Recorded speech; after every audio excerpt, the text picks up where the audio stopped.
internet yi ba Sénégal Actu vendredi 3 novembre 2023 dal leen ak jàmm. Moustapha Diop nag ñëwaat addu ci wax ci nag ci deewu ko Papito Kara gi nga xam si nag instant bi Sénégalais yëpp rek dañoo ànd ak triste moom mi xam di Moustapha Diop nag delluwaat ci géej gi wax na nag xale yi ni ñu dee ci géej gi nag ñaaw na trop nag te état bi nag defu ci benn rek solution nag mënagu ko ci amal ba léegi. wax na nag Papito Kara daal ginnaaw nekkoon téer boo xamante ne si da nag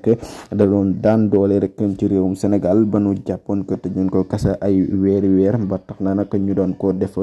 fausse nouvelle lan koy toppee ba tax na Moustapha Diop di wax na sax Papito Kara ba léegi ni sax kenn attewu ko boobu ba léegi ndax dañ kaa jàpp si yàgg ñu ne ko may na la liberté provisoire moom mii di Moustapha Diop waxaan na géej gi daal ñu ci bari xale yi muy nettali na am na ñu ci bari ñoo xam si ne nag duñ deewagul ñu sànni leen ci géej gi ndax lan dans le coma rek lañuy dem mais ñoom duñ ci xam dara. Moustapha Diop